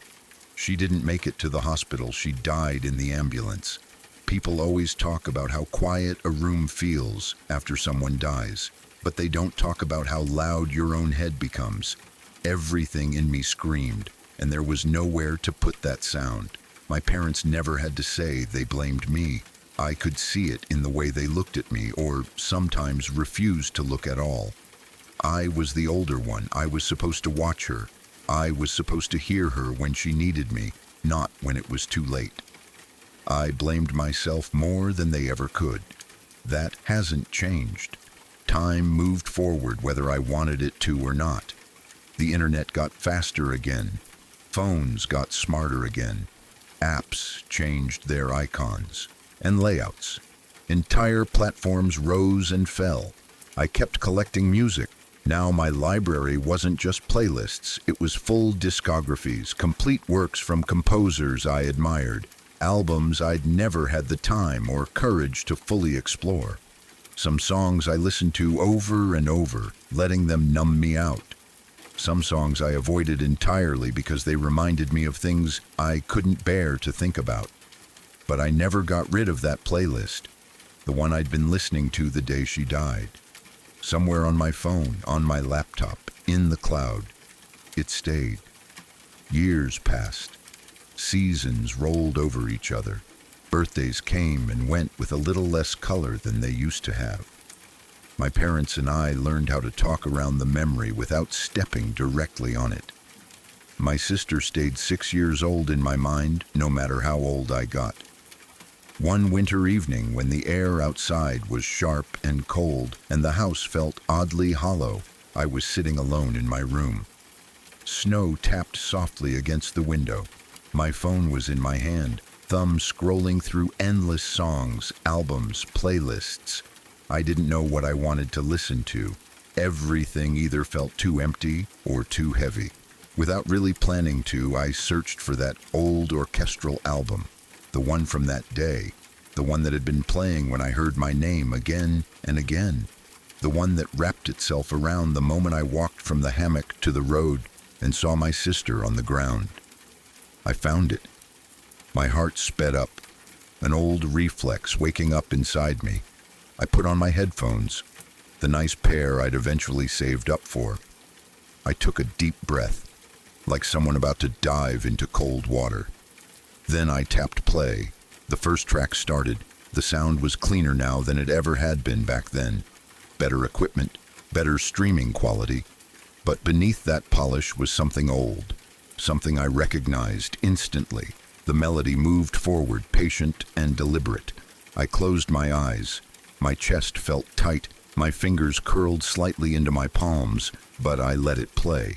The first movement finished. The second began. My mind filled with flashes. Sunlight on asphalt, a hammock swaying, water on the driveway, little hands on a hose. I kept my breathing steady. In, out, in, out. I didn't skip anything. I let each piece run its course, even when my stomach knotted, even when my throat burned. Near the end of the album, the second to last piece started. It rose and twisted, built and fell, the way orchestral works often do. I was so focused on not falling apart that I barely noticed the structure of the music. Then, slowly, it began to quiet. There was a rest before the final swell, a pause, a brief silence in the recording before the orchestra returned in full for the finale. In that silence, 3 words cut through as clearly as if someone had leaned down beside me and whispered into my ear. Let me die. My eyes flew open. Every hair on my arms stood on end. My breath caught mid-inhale and stayed frozen in my chest. The room around me looked wrong for a moment, like it wasn't quite solid. Our old dresser, my desk, the faint glow from the hallway, all of it felt distant. The voice hadn't come from inside my head. It hadn't come from the street outside. It hadn't come from another room. It was right there, between the notes, folded into that little moment of silence where nothing should have existed but the soft hiss of recording noise. It sounded like her. I stopped the track with fingers that didn't feel entirely steady. I scrubbed back a few seconds, hit play again, and sat perfectly still, waiting. The music played. The rest came. Silence. No words. No whisper. No voice. I tried it again and again. Each time it was just a normal pause in the sound, nothing out of the ordinary. But I had heard it. I know I did. Those 3 words dug into me and refused to leave. Let me die. Maybe it was guilt, maybe it was trauma, maybe it was that same brain glitch that made me hear my name for months on end. Maybe some part of me needed to believe she was asking me to let go, to stop clinging to the moment of her pain. Or maybe there's more in the quiet spaces of the world than we like to admit. People will tell you it was all in my head, that the mind is capable of filling in silence with whatever hurts the most. Maybe they're right. Maybe they're wrong. All I know is that back then, when I was lying in that hammock with the sun on my face and music in my ears, something called my name so urgently that I couldn't ignore it. And years later, in a warm room on a cold night, when I finally forced myself to face that music again, something spoke in the silence and asked to be released. I heard it. And I'm not crazy.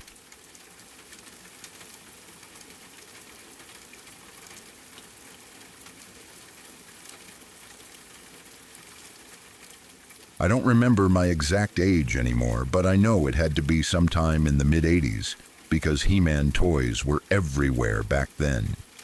Everyone at school talked about them, and kids would bring their figures in plastic lunchboxes just to compare whose character had the better sword or chest armor. If I had to guess, I was probably 7 or 8 years old. That's the age where your imagination is still wide open, where toys feel alive. The world feels bigger, and the strange things that happen at night feel both impossible and completely real at the same time. It was a Friday night, and I remember that clearly, because my parents never let me stay up late on weekdays. Fridays were my freedom nights, my chance to stretch the day out as long as possible before the weekend officially began. I'd grab whatever snacks we had around the house and sit in front of the TV until my eyes could barely stay open. On that night, I was eating these potato skins that used to be sold in my town. They were the best things ever, crispy, salty, full of flavor. I don't know why they stopped making them, but sometimes I still think about them the way adults think about childhood candy that disappeared from store shelves. Those potato skins were my weekly ritual. I remember flipping through channels until I landed on a ventriloquist act. I didn't know the comedian's name, and I still don't to this day, but he had this wild blue monkey puppet he kept using in the act. The puppet was bright, almost fluorescent blue. It stood out even on our old television that always had a slight greenish tint. Every time the ventriloquist delivered a punchline, he would follow it up with this ridiculous line, "That's a monkey joke." For some reason, it was the funniest thing in the world to me. I laughed so hard, I nearly dropped my snack bowl. The jokes kept going, and I kept watching, and somewhere along the way, I took my glasses off. My eyesight wasn't terrible, but without my glasses, everything became softer, fuzzier, almost dreamlike. Eventually, the warmth of the room and the sound of the ventriloquist's voice made my eyelids grow heavy, and before I knew it, I had drifted off to sleep with the TV still on in the background. At some point later, hours maybe, or minutes, I couldn't tell, I woke up freezing. Not a little chilly, but bone cold, like someone had left a door open during winter. I remember pulling my blanket closer and hearing what I thought was the ventriloquist's voice saying monkey joke again. My half-asleep brain assumed the show was still going. I thought about opening my eyes properly and watching, but I was too tired. My body felt heavy, like I was sinking into the mattress. I decided to close my eyes and drift off again. But then, out of the corner of my vision, I saw something. Something was standing in the corner of my room. I didn't move at first. When you're a kid, your brain doesn't immediately jump to danger. At least mine didn't. I just stared. It was small, shorter than me, maybe 3 or 4 feet tall. I couldn't make out any details because my glasses were off, and the room was dark, but I could still see the shape of it. A dark figure standing perfectly still, facing me, watching me. For a few long seconds, my mind couldn't understand what I was looking at. My heart started beating faster. I tried to call out for my parents, but I couldn't speak. My throat locked up completely. I opened my mouth, but no sound came out. I wasn't choking, I wasn't whispering, I literally couldn't talk. It felt like fear clamped around my vocal cords and squeezed them shut. People say being so scared you can't speak is exaggeration, or something only happens in movies. But it's real. It's terrifying. Your body stops cooperating as if it's trying to make itself small and invisible. The figure didn't move. It just stood there, staring back at me while I stared at it. I felt like I was trapped in a moment that would never end. Finally, after what felt like minutes, I slowly reached out toward the nightstand where my glasses were. I didn't want to move too fast in case the thing reacted. My hand was shaking as I fumbled for the glasses. I finally grabbed them, slid them onto my face, and blinked hard. It wasn't a creature. It wasn't a stranger. It was just my life-sized ALF doll. I remember feeling this rush of relief, like a heavy weight lifting off my chest. Alf had always freaked me out a little, even though I liked the show. The doll was big, almost child-sized, and its eyes always seemed a little too shiny in the dark. I must have tossed it there earlier in the day and forgotten about it. My mind had turned a harmless toy into something lurking in the shadows. I let out a shaky breath and felt stupid for being so scared. I laid back down, ready to force myself to sleep again. But before I could relax, I heard something behind me. Not Alf, not the TV, something else. My bed was positioned directly in front of and slightly to the side of the only window in my room. The window was old, with thin frames and a screen that popped out easily. The angle of my bed made it hard to see fully outside, but if I turned my eyes just right, I could catch a glimpse of the lower half of the glass.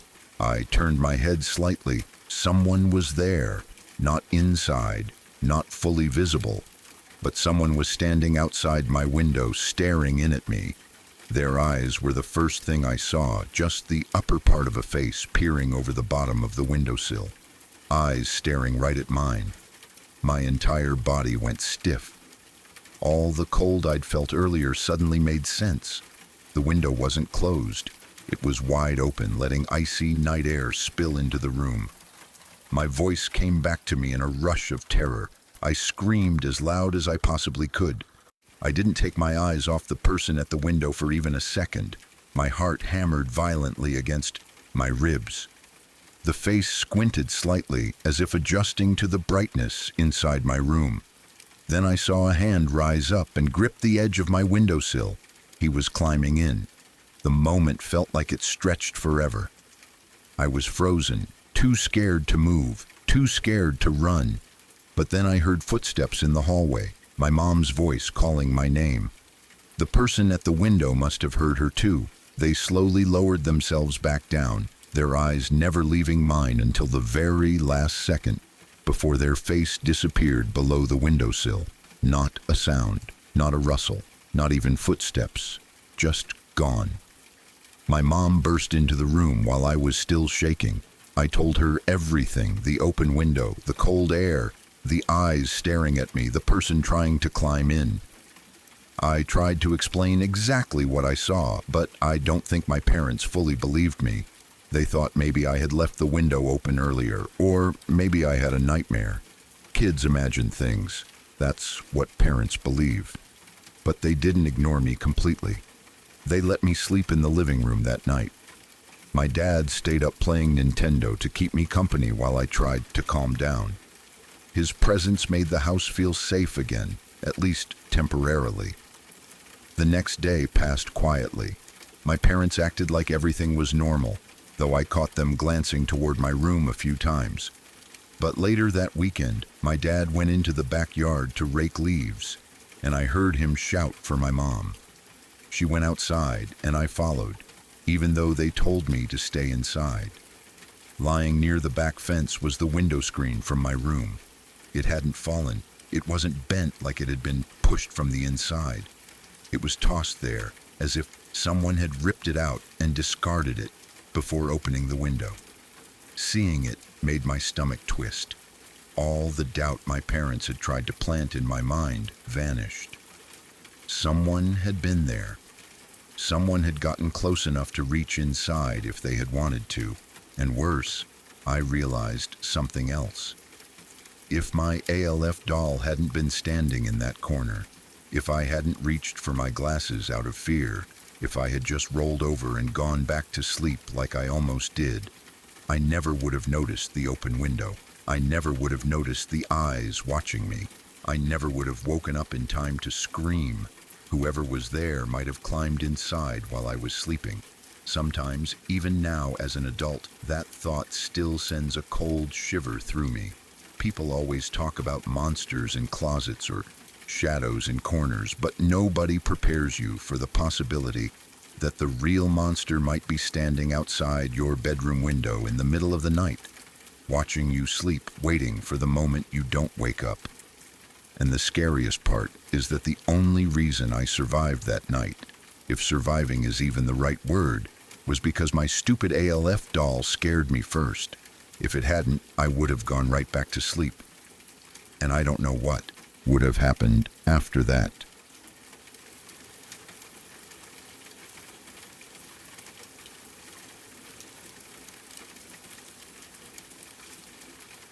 I used to work in a shoe store in a pretty average mall, the kind of place where the lights are always just a little too bright and the same songs loop over the speakers all day. It wasn't a glamorous job, but it wasn't terrible either.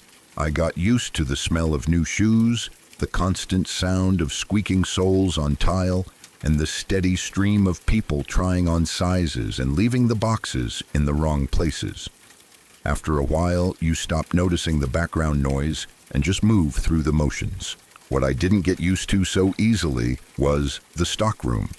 From my very first week there, my coworkers told me there was something off about the back. They didn't use words like haunted at first, not in a serious way. It started more like jokes, the way people laugh off the things that actually make them uncomfortable. They said there was a spirit in the stockroom, not an angry one, not some horror movie demon, just something. A presence. At first, I shrugged it off. Every workplace has its stories. Old buildings creak, fluorescent lights flicker, people get bored and invent ghosts to make the shifts more interesting. But the more I listened to what they had to say, the harder it became to dismiss it completely. One of my coworkers told me about a night when he was up on a ladder, reaching for a box on a high shelf. He said he misjudged his balance and leaned out too far. His foot slipped on the step, and he felt that awful moment where your body realizes you're about to fall, but you haven't hit the ground yet. Only, in his case, he never did fall. Instead, he felt something push him back toward the ladder. Not like a hand on his back exactly. He described it more like the sensation of two magnets pushing against each other. That strange, invisible force pressing him away from danger. He grabbed the ladder and steadied himself. When he looked around, nobody else was near him. Another co-worker claimed that the same thing had happened to him, just in a different aisle. He was always pretty calm and rational, not the type to tell ghost stories, but even he admitted that he couldn't explain what he felt. It wasn't a gust of air, it wasn't just his imagination.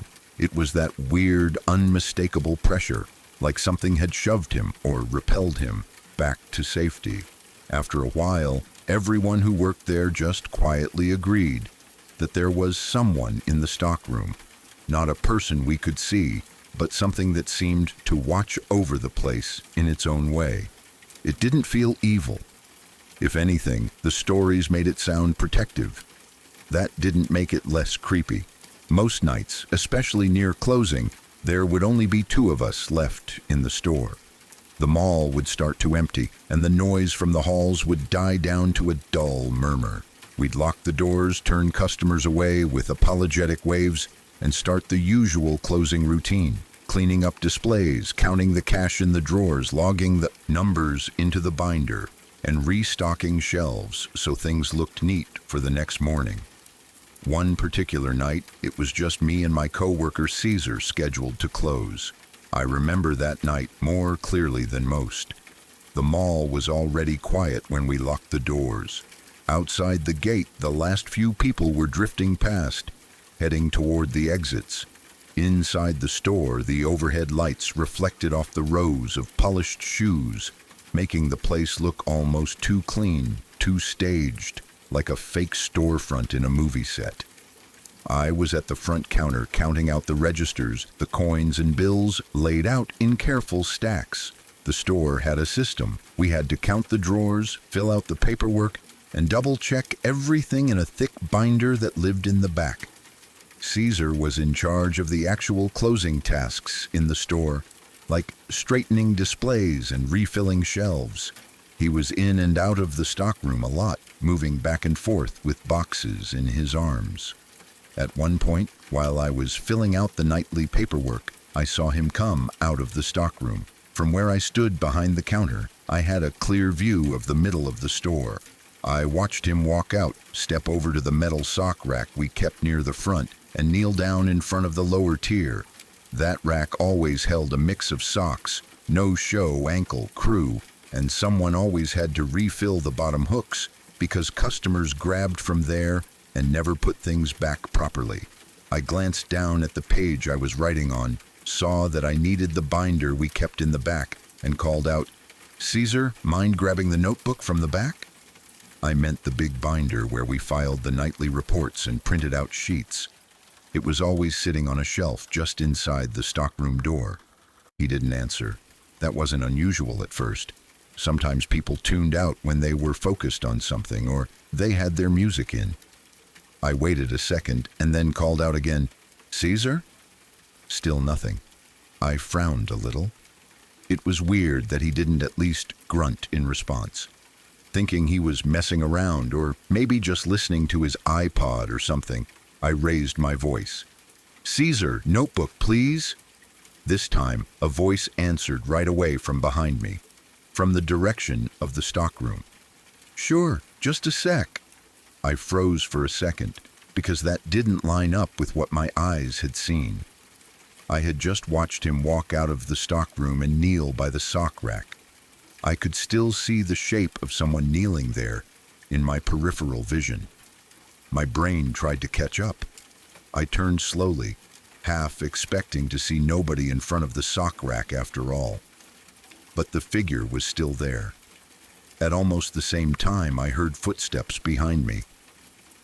Caesar walked out of the stockroom, binder tucked in one hand, a shoe in the other, that he'd been relacing for the display wall.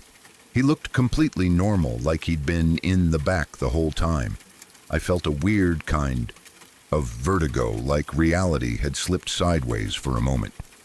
I pointed toward the sock rack and asked, "Are you done stocking the socks?" He looked confused. "I haven't started on the socks yet," he said. "I'm fixing shoes right now." A cold feeling crept into my stomach. "Really? You haven't started?" I asked. "I thought I just saw you walk out here and refill the tree with socks." I stepped around the counter and headed toward the sock rack, fully expecting to see it freshly organized, maybe neatly restocked. Behind me, Caesar said again, slower this time, "No, I've been in the back the entire time." I glanced back at him. Even from a distance, I could see he looked uneasy. His face had gone a little pale, and his eyes flicked toward the front area of the store, like he was trying to convince himself nobody else was there.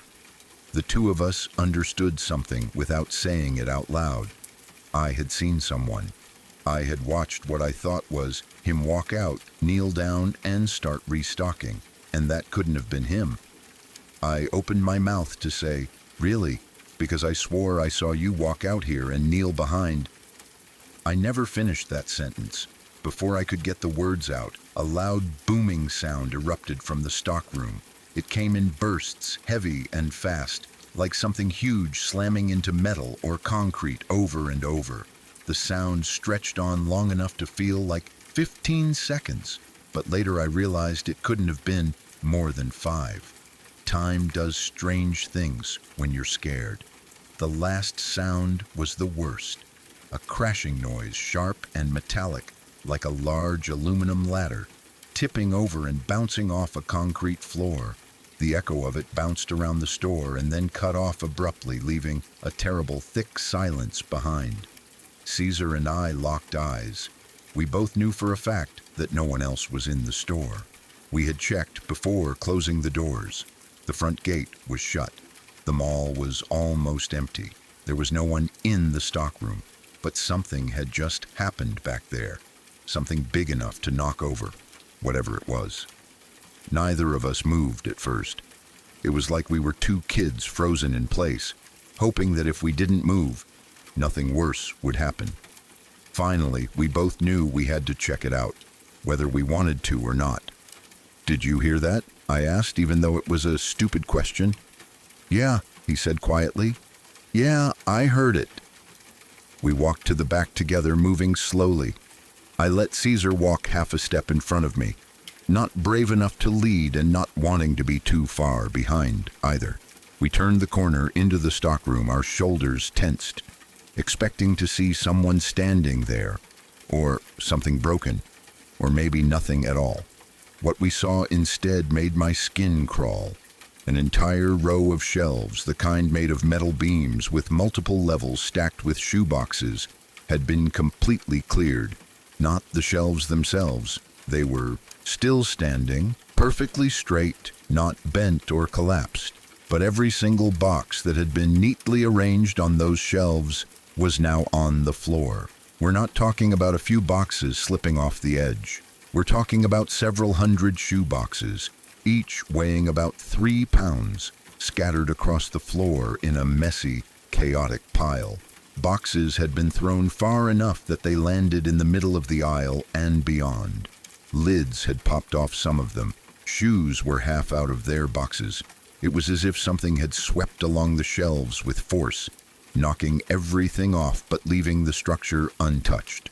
If you've ever walked down an aisle in a library and seen rows of books, imagine someone sprinting through that aisle with both arms stretched wide, knocking every book off the shelves in one smooth motion. Then imagine them turning around and doing it again from the other side. That's what it looked like. Only this wasn't books. It was box after box of shoes, cleared in a matter of seconds. There was no way this had been a slow, gradual process. It hadn't been some slow shift of weight or a minor tilt in the shelving. You could feel the final crash in the air still, the echo of it vibrating faintly in your chest. Whatever had happened, it had been violent and fast. We checked the shelves carefully. They were solid. Nothing was broken. Nothing had snapped. No part of the structure had collapsed. There was no sign that anything heavy had fallen onto them from above. The damage was all to the boxes, as if something had focused only on them and ignored everything else. We stood there for a long moment in stunned silence, surrounded by the mess. The stockroom felt different now, heavier, fuller, like we weren't just alone with each other, but standing in the middle of someone else's outburst. We searched every inch of that back room. We looked behind stacks of boxes, checked under the shelves, peered behind the ladder, even glanced up at the ceiling like something might be clinging there. Nothing. Just the mess on the floor and the lingering sense that something had just passed through. Eventually, Caesar said what we were both thinking. "Let's just get out of here," he muttered. "We'll deal with this in the morning." I didn't argue. There was no way I was going to stand in that room any longer than I had to. We turned off the lights to the stockroom, closed the door, and finished closing duties as quickly as possible. The whole time I kept glancing toward the back, half expecting to hear another crash or see the door slowly open by itself. The next day, when other people were around, when the mall was alive with customers and chatter and the smell of food from the court, the stockroom didn't seem quite as terrifying. It was still unsettling to see the aftermath of the chaos laid out on the floor. But in daylight, with more people nearby, it felt slightly less like a scene from a nightmare. We picked up the boxes one by one in silence, occasionally exchanging looks, but not really talking about it. What could we say? We both knew what we'd heard. We both knew how fast it had happened. Later, when I told the story to some friends outside of work, one of them mentioned something I hadn't known. A few years before I started working at that store, there had been a shooting in the mall. Not somewhere random, not in some far-off section I'd never walked past, but just a few feet outside the entrance to our store.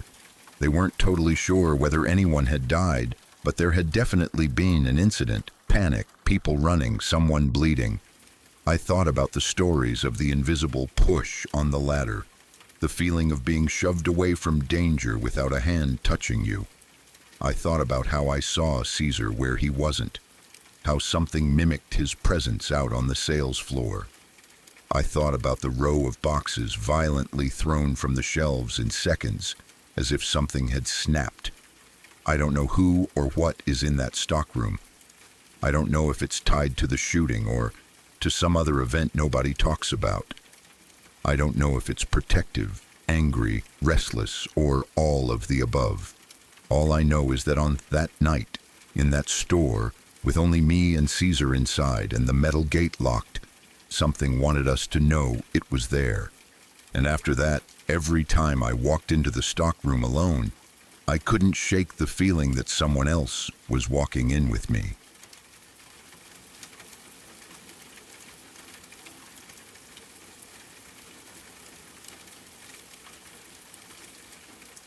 There are some really big houses hidden deep in the woods in my hometown. They sit far back from the road, surrounded by trees, long driveways, and tall metal gates that separate them from the outside world. These gates are heavy, sharp, and meant to keep people out. During the day, they look impressive, almost elegant, but at night they feel cold and intimidating, especially when there's no one around and no streetlights nearby. One night, one of the homeowners went out drinking with his friends. It wasn't unusual. He stayed out late, had too much to drink, and didn't think much about getting home. When he finally arrived back at his house, tired and drunk, he reached for his keys and realized something terrible. He had forgotten the key to the gate. The house was right there, just beyond the fence, but the gate stood between him and safety. In his state, calling his wife didn't cross his mind right away. Instead, he made a bad decision. He decided to climb the gate. It was tall, with sharp metal spikes at the top, but alcohol gives people false confidence. He grabbed onto the bars and started pulling himself up, probably thinking it would only take a few seconds to get over. That's when everything went wrong. His foot slipped, his body dropped suddenly, and one of the spikes pierced straight through his leg. The pain must have been immediate and unbearable. He was stuck, hanging there, his leg impaled, his body weight pulling down on the metal. He couldn't climb up, and he couldn't let go without causing even more damage. As the shock faded, fear took over. He thought about calling for his wife, screaming for help, but then another terrifying thought hit him. If she woke up and opened the gate from inside the house, the automatic gate would slide sideways. If that happened while his leg was stuck on the spike, it would rip straight through him. That fear kept him silent. He chose pain over the risk of something even worse. So he stayed there, hanging, bleeding, alone. The night stretched on endlessly. The woods were silent except for insects and distant animal sounds. Every minute must have felt like an hour. His muscles would have cramped, his strength fading as the cold and pain settled in. He couldn't sit, he couldn't lie down, he couldn't even properly lean. He was trapped by his own gate just feet away from his home. Morning finally came. When his wife woke up and looked outside, she saw something she never could have imagined. Her husband was still hanging there, exhausted and injured, barely holding on. She immediately called the fire department. My dad was one of the firefighters who responded to the call. When they arrived, they quickly realized there was no easy way to free him. Pulling him off wasn't an option. The spike had gone too far through his leg. In the end, they had to cut the metal spike itself to release him safely. He survived, but the story stayed with everyone who heard it. Just imagine being trapped like that, hanging from your own gate all night, too afraid to call for help, knowing that one wrong move could make everything worse. It's the kind of quiet, helpless fear that doesn't need anything supernatural to be terrifying.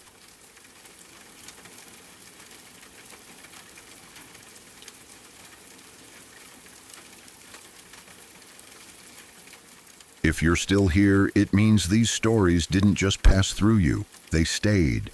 Every story you heard tonight was real. Real people, real moments.